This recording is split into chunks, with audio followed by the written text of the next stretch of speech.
Welcome back. Just before the break, we were talking to our distinguished guest, Mr. Mahbub Musrshed, about his experience in Bulgaria. He was explaining how was life as compared to Dhaka those days. In 1982, he came to Bulgaria to study software engineering or computer engineering, as it's called generally. Mr. Mahbub, yes. How was life generally? I mean, I know you found it so different, but let's go back again to Bulgaria. Okay. You were there for about 4 years? 5 years. 5 years. See, and it was a university. It was a university, and we had to learn the language. We had to learn the language. It's very interesting because when we left Bangladesh, it's, to be honest, only language we have spoken is Bengali and English. Right. English as a subject, because I didn't study in English medium schools. Right. So English was as a subject we were taught. Yes. So when I came to Bulgaria, it's only language I could speak is English. Yeah. And funny thing that Bulgarian people couldn't speak English.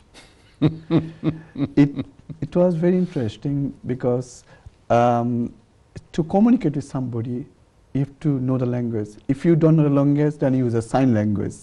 And I remember there's a lot of occasions that I couldn't explain what I want when I went to the shop, and I had to use the sign language. How you explain egg? How you explain a chicken? So those are funny moments that we had. But the funny thing that when you don't know language, and you are taught in that language, I think you'll pick up better. And we taught.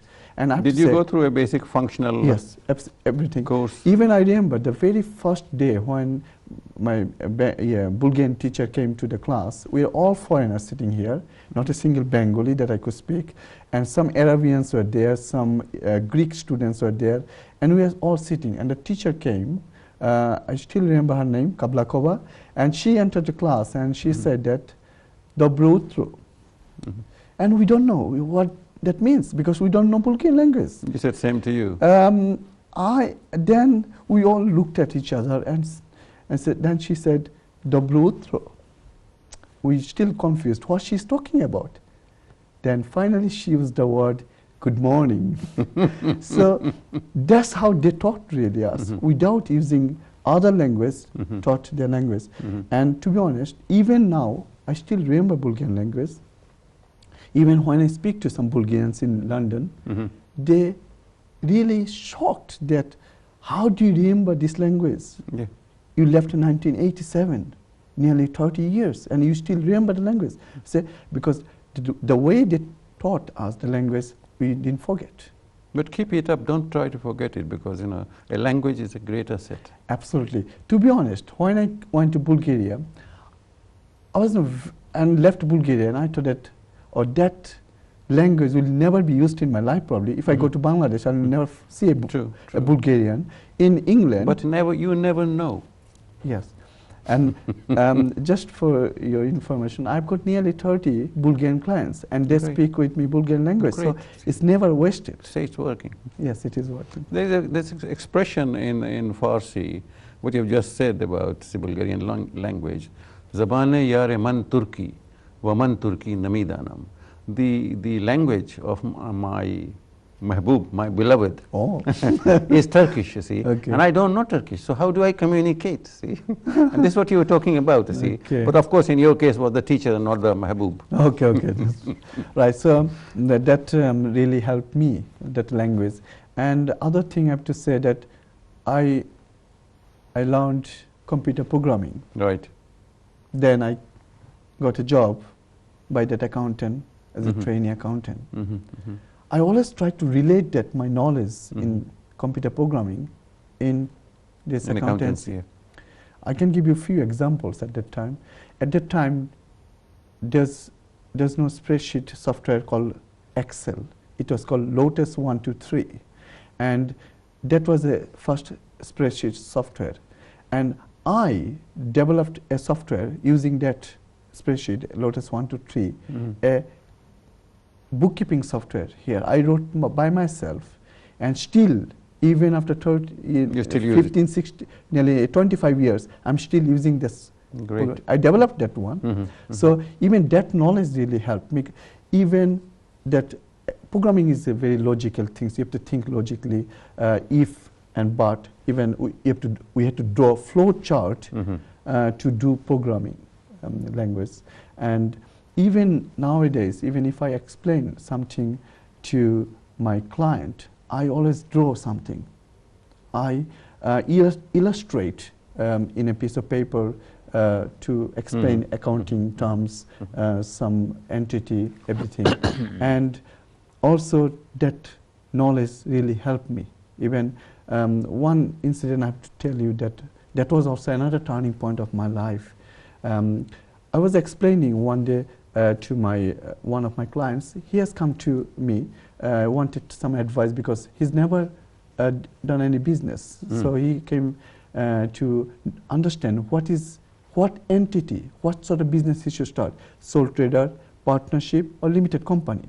Sole trader, it's easy to explain. Partnership. Then limited company is hard to explain somebody. So I decided to compare limited company with a boat, a Nauka. I drew a Nauka.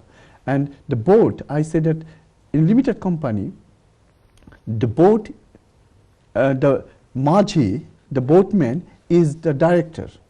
And the owner of that boat, Malik, is the shareholder of the company. So this is how I compared. Who are the passengers? It's my client. It's my client I was explaining, and passengers, all the consumers. All the consumers, yeah. Okay. One good idea you've given me. Next time I'll bring that up. So I was explaining, and that person, that client, was so pleased with the way I explained. And he said that, Mahbub, why don't you go to television, to media, to explain this? The way you explained this, because I'll never forget the way you explained. And I said, no, media is not my cup of tea. I can't go to television. I don't even know how to talk. I can't even talk in front of camera, nothing I've done in my life. I can't do that. Then later on I was talking But you have always been behind the camera. Yes. Your hobby. I'll come to that point. We'll come to that later. I'll come to the point.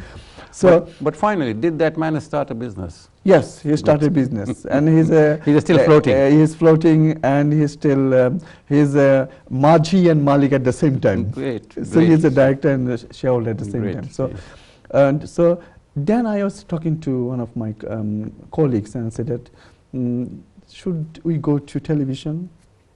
And then we spoke to NTV and some other television channels here, and the best offer I got from NTV, to be honest, and to start the program here. Great. So you have been doing that was that also for turning point some time, of my isn't it? life, that advising to that Nauka. Right. Do you think that your program has made any difference to your own personality and to that of people who are watching it? Yes. How it has benefited them? Yes. Also one thing, I'll go back a little bit, a step back to say something that how this really changed myself. One thing I always say that I never underestimated any profession. I always, even a restaurant job as a waiter I worked, I still take pride in that job, because one thing changed me as a waiter. As a waiter, you not only serve food, you go to customer, start chatting.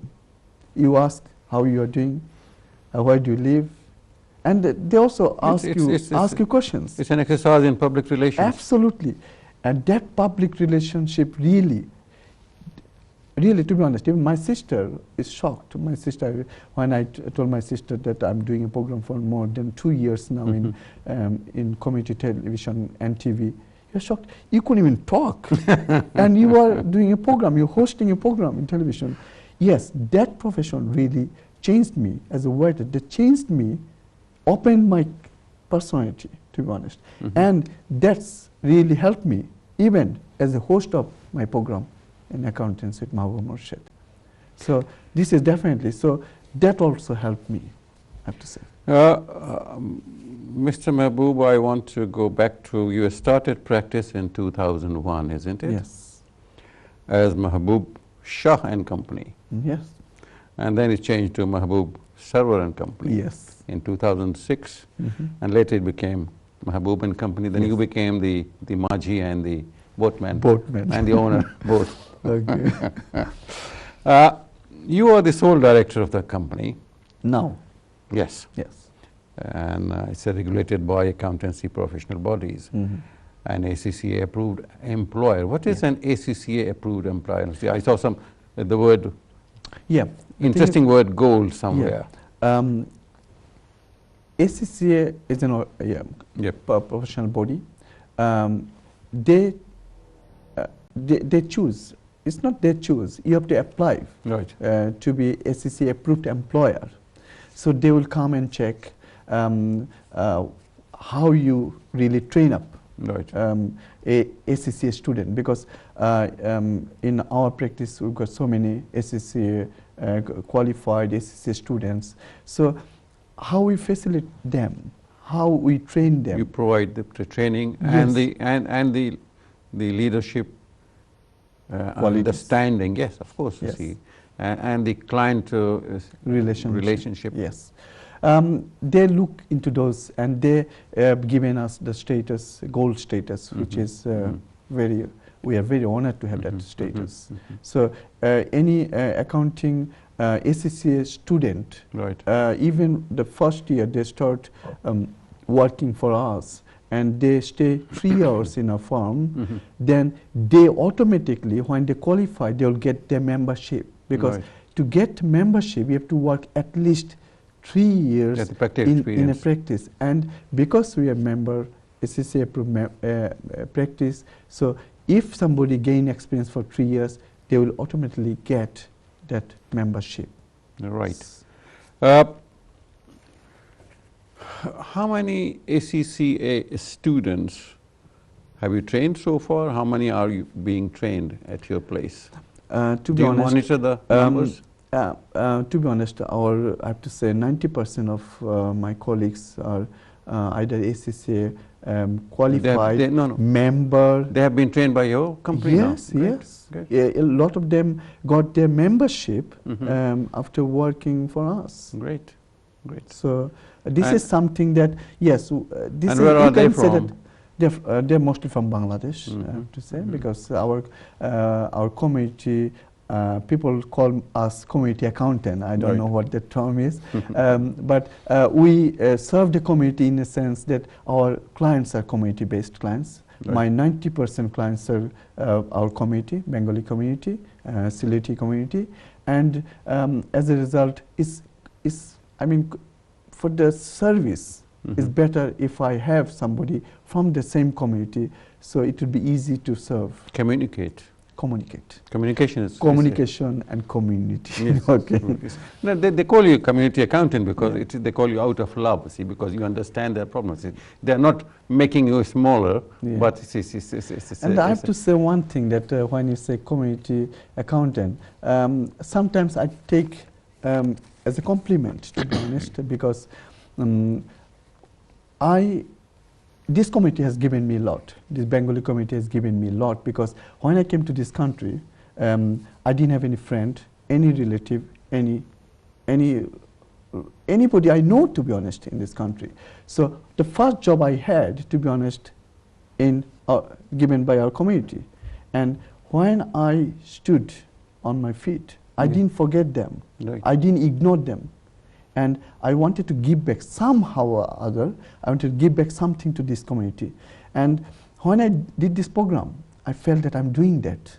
And to be honest, sometimes I had a call from Ireland, some Bengali person rang me to say that, thank you very much for what you're doing. Keep it up, because we are really getting the help. And I don't know, it's even one thing. Once, when I started my program, one day I was stopped by an accountant and saying that you are disclosing all our secrets. Well, thank you very much. We have to take a break again. Thank you for being with us, viewers. And when we come back, we will definitely talk more about accountancy and its secrets with our guest today. Don't go away.